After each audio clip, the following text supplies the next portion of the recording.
अगस्त 2005 में एक बूढ़ी औरत जिसका नाम डेजी है, अस्पताल में है क्योंकि उसके पास ज्यादा समय नहीं बचा है।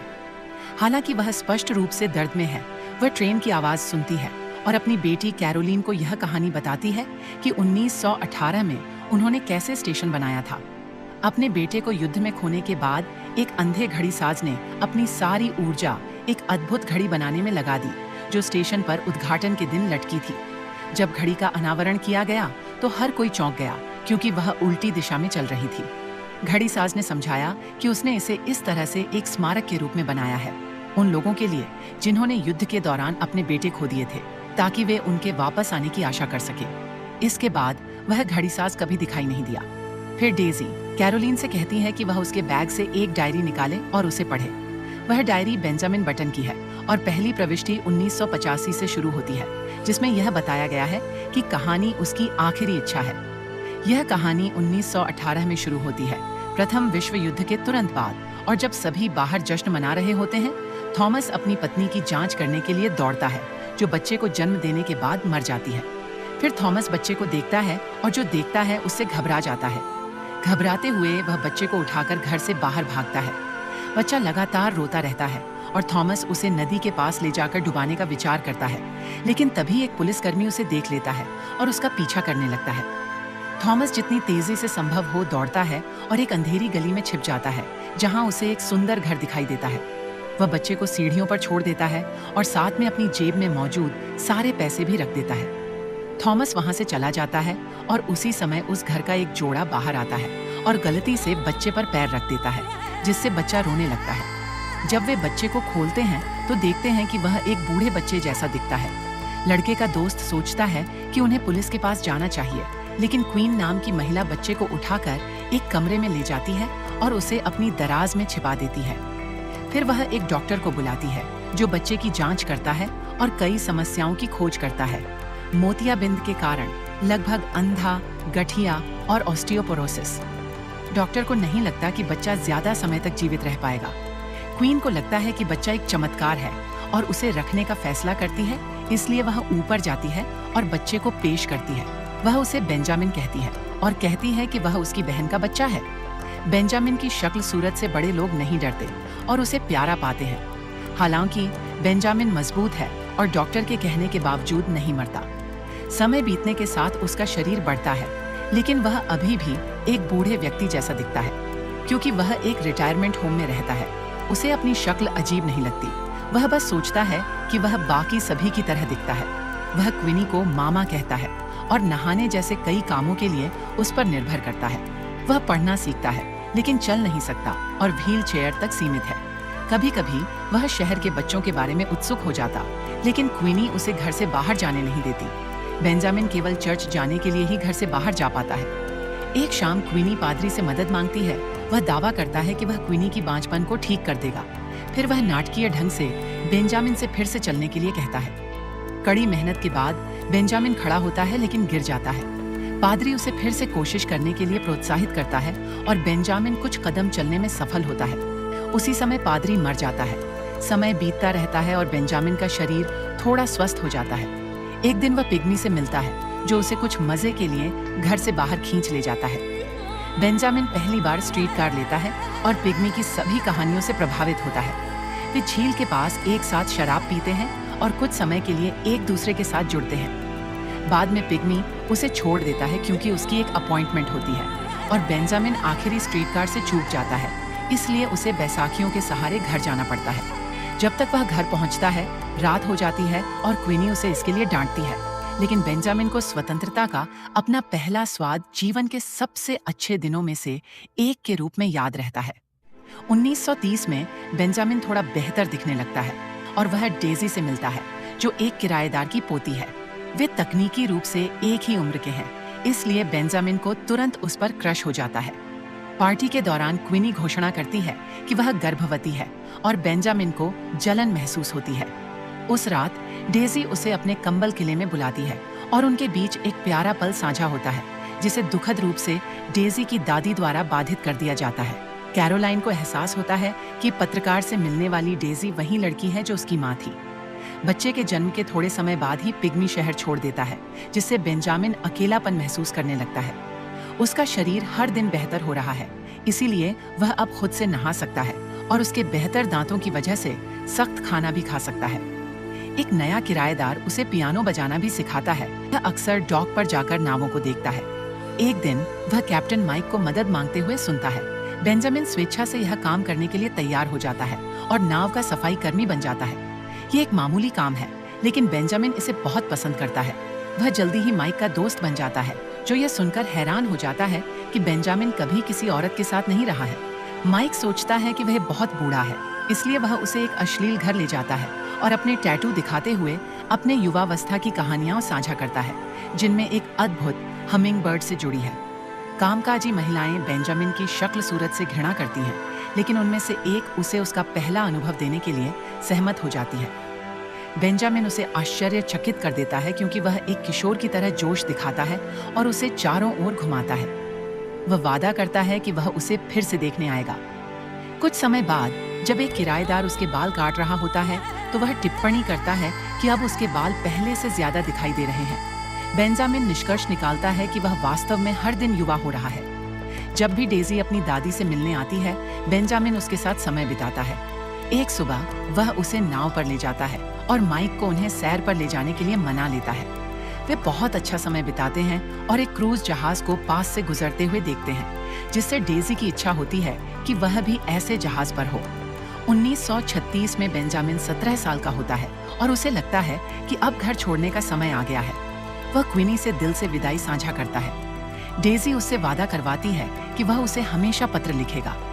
बेंजामिन माइक की टगबोट पर काम करने लगता है और वर्तमान में कैरोलाइन वह सभी पोस्टकार्ड पाती है जो उसने सालों तक डेजी को भेजे थे। बेंजामिन दुनिया भर के विभिन्न बंदरगाहों की यात्रा करता है और कई लोगों से दोस्ती करता है। जहाज के क्रू धीरे धीरे उसके लिए परिवार जैसा बन जाते हैं और बेंजामिन हर दिन खुद को और मजबूत और जवान महसूस करने लगता है। उसे अक्सर डेजी के पत्र मिलते हैं, जो न्यूयॉर्क में बैले डांसर बनने के लिए पढ़ाई कर रही होती है। 1941 में उनकी नाव एक भीषण बर्फीले तूफान की चपेट में आ जाती है जब वे उत्तरी रूस पहुंचते हैं। वे एक बार में जाते हैं और बेंजामिन लोगों को लड़ते हुए देखता है, जिससे उसे लगता है कि नशेबाज हर जगह एक जैसे होते हैं। होटल में बेंजामिन लिफ्ट लेता है और एलिजाबेथ नाम की एक अंग्रेज महिला से मिलता है, जो एक जासूस से असंतुष्ट विवाह में फंसी होती है। रूस में दिन बीतने के साथ ठंड के कारण बेंजामिन के लिए सोना मुश्किल हो जाता है। एक रात वह नीचे आता है और एलिजाबेथ को पाता है और वे साथ में चाय पीते हैं। जगहों की कहानियां सुनाती हैं जहां उसने यात्रा की है और वे देर रात तक बातें करते रहते हैं। वे हर रात मिलना शुरू करते हैं और एक दूसरे के करीब आ जाते हैं। वर्तमान में कैरोलाइन को एक पोस्टकार्ड मिलता है जिसमें बेंजामिन कहता है कि उसे प्यार हो गया था और डेजी को वह दर्द याद आता है जो उसने स्कूल में वह पोस्टकार्ड पाकर महसूस किया था। जैसे जैसे रातें गुजरती हैं, एलिजाबेथ बेंजामिन को कैवियार और वोदका जैसी नई चीजों से परिचित कराती है। वह यह भी साझा करती है कि जब वह 19 साल की थी तो उसने इंग्लिश चैनल तैरकर पार करने वाली पहली महिला बनने की कोशिश की थी, लेकिन वह पूरा करने से पहले ही हार मान गई। बेंजामिन उसे सांत्वना देता है और वे एक दूसरे को चूम लेते हैं, जो बेंजामिन के लिए एक और पहला अनुभव था। अगली रात वे टहलने जाते हैं और इस बात पर सहमति जताते हैं कि वे एक अफेयर शुरू करेंगे जिसमें प्यार शब्द का कभी इस्तेमाल नहीं करेंगे। इसके बाद वे हर रात बेंजामिन के कमरे में एक दूसरे के साथ अंतरंग होते हैं। कुछ दिनों बाद बेंजामिन नीचे आता है और देखता है कि एलिजाबेथ चली गई है। अगले दिन सुबह माइक घोषणा करता है कि जापान ने पर्ल हार्बर पर बमबारी की है और उन्हें अमेरिकी नौसेना द्वारा युद्ध के प्रयासों में समर्थन देने के लिए काम पर रखा गया है। रसोइया यह काम छोड़ने का फैसला करता है ताकि वह अपनी पत्नी के साथ रह सके, इसलिए बेंजामिन उसका काम संभाल लेता है। जब वह अपने कमरे में अपना सामान पैक करने जाता है तो उसे एलिजाबेथ का एक नोट मिलता है जिसमें सिर्फ इतना लिखा होता है, तुमसे मिलकर अच्छा लगा। युद्ध के दौरान टगबोट का काम विकलांग जहाजों और धातुओं के स्क्रैप को खींचने का होता है, इसलिए वे कभी असली लड़ाइयां नहीं देखते। एक सैनिक जहाज पर तैनात किया जाता है ताकि उन पर नजर रखी जा सके और बेंजामिन उसकी कहानियों का आनंद लेता है। वह व्यक्ति बेंजामिन को अपनी सारी रकम दे देता है, यह कहते हुए कि अगर उसे कुछ हो गया तो वह इसे उसकी पत्नी को दे दे। उस रात क्रू घंटी की आवाज सुनता है और दूर से फायरिंग रुकने की आवाज आती है। एक जहाज जिसमें 1000 से अधिक आदमी सवार थे एक टॉर्पीडो से टकरा गया और 2 हिस्सों में बंट गया। बेंजामिन की नाव सबसे पहले वहां पहुंचती है, लेकिन दुर्भाग्य से एक दुश्मन पनडुब्बी पास ही होती है। क्रू फैसला करता है कि उसे नीचे लाना होगा। दुश्मन उन पर गोलियां चलाना शुरू कर देता है और नाव में मौजूद सैनिक तुरंत जवाबी फायरिंग शुरू कर देता है, जिससे उन्हें कुछ समय मिल जाता है। नाव पनडुब्बी की ओर बढ़ती है और एक तेज टक्कर के साथ वे उसे विस्फोट करके डुबो देते हैं। लेकिन जश्न मनाने का समय नहीं होता, क्योंकि पूरे क्रू को गोलियां लग चुकी होती हैं और बेंजामिन को माइक से अलविदा कहना पड़ता है, जो मरने से पहले आखिरी सांस लेता है।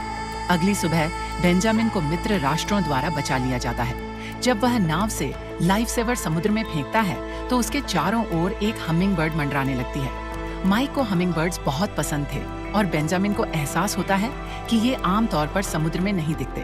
वह सैनिक के कहे अनुसार उसकी पत्नी को पैसे भी भेज देता है। 1945 में जब बेंजामिन 26 साल का होता है तो वह घर लौटता है, लेकिन दिखने में 50 का लगता है। वह क्वीनी से मिलता है और अपनी बहन को एक किशोरी के रूप में देखता है। दुर्भाग्य से उसे यह भी पता चलता है कि उसकी माँ के प्रेमी की कुछ महीने पहले ही मृत्यु हो गई थी। बेंजामिन फिर से वहीं रहने लगता है और बुजुर्गों के लिए पियानो बजाता है। एक सुबह डेजी, जो अब एक युवा महिला है, अपनी दादी से मिलने आती है। पहले तो वह बेंजामिन को पहचान नहीं पाती। जब वह अंततः उसे पहचानती है तो दौड़कर उसे गले लगाती है और इस बात के लिए उसे डांटती है कि उसने लिखना बंद कर दिया। वे पुराने समय को याद करते हैं और साथ में डिनर पर जाने का फैसला करते हैं। पूरे खाने के दौरान डेजी बात करती रहती है और बेंजामिन को एहसास होता है कि अब उनकी दुनियाएं बहुत अलग हैं। उसे यह देखकर भी आश्चर्य होता है कि वह सिगरेट पीती है। फिर वे झील के पास जाते हैं, जहां डेजी अपने डांस मूव्स दिखाती है और बेंजामिन को किस करती है, उसे अंतरंग होने का निमंत्रण देती है। बेंजामिन भ्रमित महसूस करता है और उसे ठुकरा देता है, इसलिए डेजी जल्द ही न्यूयॉर्क लौट जाती है। जैसे जैसे हफ्ते बीतते हैं, बेंजामिन और युवा और मजबूत होता जाता है। एक रात थॉमस उससे मिलने आता है, जो पैर में संक्रमण के कारण बैसाखी के सहारे चल रहा होता है। दोनों साथ में डिनर पर जाते हैं और थॉमस स्वीकार करता है कि वह बीमार है और उसके पास ज्यादा समय नहीं बचा है। इसके बाद थॉमस बेंजामिन को अपने बटन फैक्ट्री में ले जाता है और उसे वहां घुमाता है। आखिरकार थॉमस कबूल करता है कि वह बेंजामिन का पिता है। वह उसे छोड़ने के लिए माफी मांगता है और बेंजामिन को एक तस्वीर दिखाता है। थॉमस के घर में परिवार इकट्ठा होता है और थॉमस अपनी मां को समझाते हैं कि वह मरने से पहले अपनी सारी संपत्ति बेंजामिन को देना चाहते हैं। लेकिन बेंजामिन इस खबर को बर्दाश्त नहीं कर पाता और वहां से चला जाता है। काफी सोचने के बाद और क्वीन की शिकायतें सुनने के बाद बेंजामिन फैसला करता है कि वह थॉमस के पास वापस जाएगा।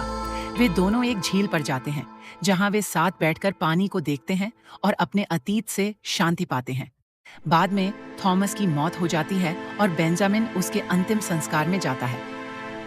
थॉमस के पैसों का उपयोग करते हुए बेंजामिन न्यूयॉर्क यात्रा करता है और वहां थिएटर में डेजी की परफॉर्मेंस देखने जाता है। वह उसकी प्रस्तुति से बहुत प्रभावित होता है। प्रस्तुति खत्म होने के बाद वह बैक स्टेज जाता है और डेजी उसे देखकर बहुत हैरान होती है। वह थोड़ा अजीब व्यवहार करती है। बेंजामिन डेजी को उसके नए बॉयफ्रेंड के साथ देख नहीं पाता और वहां से चला जाता है। डेजी उसके पीछे जाती है और बिना किसी स्पष्टता के कहती है कि वह अपनी जिंदगी सिर्फ इसलिए नहीं रोक सकती क्योंकि वह वापस आ गया है। बेंजामिन उसे जाने देता है। वर्तमान में डेजी बताती है कि बेंजामिन उससे मिलने आया था ताकि वह अपने पिता के बारे में बता सके, लेकिन वह अपने जीवन में इतनी उलझी हुई थी कि उसने उसे अनदेखा कर दिया। इसके बाद डेजी एक बैले कंपनी में पेरिस में शामिल हो जाती है, लेकिन वह अब भी बेंजामिन के बारे में सोचती रहती है। एक दिन उसे एक आपातकालीन पत्र मिलता है जिसमें बताया गया है कि डेजी को एक टैक्सी ने टक्कर मार दी है। बेंजामिन तुरंत पेरिस उड़ान भरता है और अस्पताल में डेजी से मिलने जाता है। कार दुर्घटना में डेजी का दायां पैर बुरी तरह से घायल हो जाता है, जिससे उसका नृत्य करियर खत्म हो जाता है। डेजी देखती है कि अब बेंजामिन जवान दिखने लगा है और लगभग परफेक्ट दिख रहा है। वर्तमान में डेजी स्वीकार करती है कि उसे कभी नहीं पता चला कि बेंजामिन पेरिस से कब गया। आखिरकार बेंजामिन पेरिस छोड़कर थॉमस की नाव पर समुद्र यात्रा करने का फैसला करता है। वह डेजी को कभी नहीं भूलता, लेकिन फिर भी वह कई अन्य महिलाओं के साथ मजेदार रातें बिताता है। वह लंबी सवारी पर जाता है और जब वह लौटता है, क्वीन उसे देखकर खुश होती है। वे एक दूसरे को गले लगाते हैं और जब दोनों अपने जीवन के बारे में बात करते हैं तो अंत में वे पहली बार एक दूसरे के साथ होते हैं, बिना किसी अजीब महसूस के, क्योंकि अब वे दोनों एक ही उम्र के दिखते हैं। इसके बाद वे एक साथ यात्रा करना शुरू करते हैं, एक अद्भुत जीवन जीते हुए और एक दूसरे की संगति का आनंद लेते हुए। जब वे आखिरकार घर लौटते हैं, बेंजामिन को यह सुनकर गहरा दुख होता है कि क्वीन की मृत्यु हो गई है। वे उसके अंतिम संस्कार में शामिल होते हैं, अंतिम विदाई देने के लिए। इसके बाद वे फैसला करते हैं कि अब एक नई शुरुआत करने का समय है। बेंजामिन थॉमस का घर बेचता है और उनके नए जीवन के लिए एक डुप्लेक्स खरीदता है। बेंजामिन उसे सहारा देता है और अंततः डेजी यह महसूस करती है कि उसे आत्मदया छोड़नी चाहिए। इसलिए वह एक डांस स्टूडियो खोलती है और छोटी लड़कियों को नृत्य सिखाना शुरू करती है। एक शाम बेंजामिन स्टूडियो में डेजी से मिलने आता है और डेजी उसे बड़ी खबर सुनाती है, वह गर्भवती है। बेंजामिन इस खबर पर मिले जुले भावनाओं के साथ प्रतिक्रिया करता है, क्योंकि उसे डर है कि बच्चा उसकी तरह होगा और वह एक अच्छे पिता नहीं बन पाएगा, क्योंकि उसकी उम्र घट रही है। एक रात डिनर के दौरान बेंजामिन टीवी पर देखता है कि एलिजाबेथ, जो अब 68 साल की है, इंग्लिश चैनल तैरकर पार करने वाली सबसे बुजुर्ग महिला बन गई है। कुछ महीने बाद डेजी एक स्वस्थ बच्चे को जन्म देती है और उसका नाम कैरोलिन रखती है, बेंजामिन की जन्म देने वाली माँ के नाम पर। वर्तमान में कैरोलिन को यह एहसास होता है कि बेंजामिन उसका असली पिता है और डेजी ने बेंजामिन के जाने के बाद फिर से शादी कर ली थी। ये जानकर कैरोलिन परेशान हो जाती है और कमरे से बाहर भागती है सिगरेट पीने के लिए, लेकिन एक नर्स उसे डांटती है और उसे वापस कमरे में भेज देती है। बेबी कैरोलिन स्वस्थ और मजबूत हो जाती है, लेकिन बेंजामिन इस बात से अब भी चिंतित है कि वह एक बच्चा बनता जा रहा है और डेजी से कहता है कि जब समय आए तो कैरोलिन के लिए एक उचित पिता ढूंढे। वह चाहता है कि वह कैरोलिन के याद रखने से पहले ही चला जाए ताकि उसका दिल न टूटे। डेजी इसका विरोध करती है, लेकिन बेंजामिन उसे समझाता है कि वह दोनों को एक साथ नहीं पाल सकती। कैरोलिन के पहले जन्मदिन के बाद बेंजामिन थॉमस की सभी संपत्तियां बेचता है और सारा पैसा कैरोलिन के लिए एक बचत खाते में डाल देता है। फिर वह रात के बीच में बिना कुछ कहे चुपचाप चला जाता है। वर्तमान में कैरोलिन को बेंजामिन के लिखे हुए पोस्टकार्ड मिलते हैं, जो हर एक जन्मदिन पर उसके लिए थे, जिसमें बेंजामिन हर बार यह माफी मांगता है कि वह उसके लिए वहां नहीं था। बेंजामिन दुनिया भर में घूमने लगता है, जहां तहां छोटे मोटे काम करते हुए जितना हो सके जीवन का आनंद लेने की कोशिश करता है। एक रात बेंजामिन डांस स्टूडियो में आता है। दिखने में वह 20 साल का जवान लगता है। डेजी कैरोलिन के सामने यह दिखावा करती है कि बेंजामिन उसका एक पुराना दोस्त है, लेकिन कैरोलिन उसे पहचान नहीं पाती। तभी डेजी का नया पति वहां आता है। वह विनम्रता से पेश आता है, लेकिन स्थिति की अजीबता को महसूस कर लेता है, इसलिए वह कैरोलिन को वहां से ले जाता है। डेजी देखती है कि बेंजामिन कितना युवा दिख रहा है और मानती है कि बेंजामिन सही था, वह दोनों को एक साथ नहीं पाल सकती थी।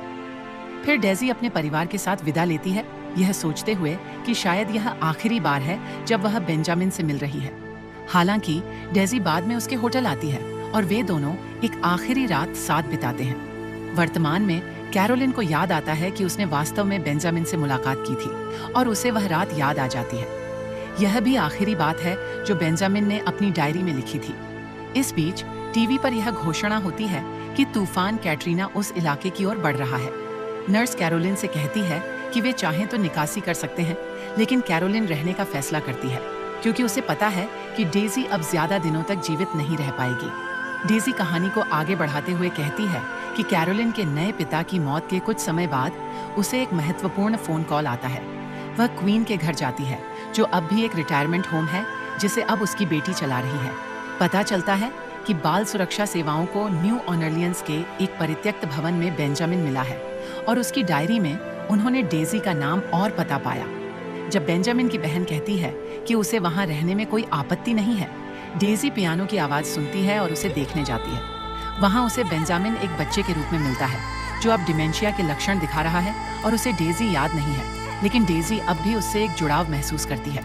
उस समय से डेजी अक्सर बेंजामिन से मिलने जाती है और देखती है कि उसकी याददाश्त हर दिन और कमजोर हो रही है।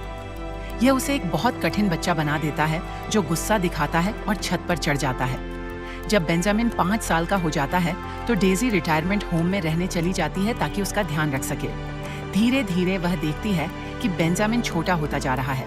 थोड़े थोड़े करके वह बोलना और चलना भूल जाता है और आखिरकार वह एक शिशु में बदल जाता है। साल 2002 में स्टेशन पर एक नई घड़ी लगाई जाती है और 2003 में बेबी बेंजामिन डेजी को एक आखिरी बार देखता है और फिर उसकी मृत्यु हो जाती है। वर्तमान में तूफान और भी भयंकर हो जाता है और इलाके में अलार्म बजने लगता है। कैरोलिन स्थिति को देखने के लिए दौड़ती है और डेजी खिड़की पर एक हमिंगबर्ड देखती है। वह गुड बाय बेंजामिन कहती है और आखिरकार उसकी मृत्यु हो जाती है। तूफान के कारण कई इमारतें जलमग्न हो जाती हैं और पुरानी घड़ी जो एक तहखाने में छिपी थी, पानी में डूब जाती है। ध्यान रखें कि और वीडियो देखने के लिए सब्सक्राइब करें और नोटिफिकेशन चालू करें। धन्यवाद।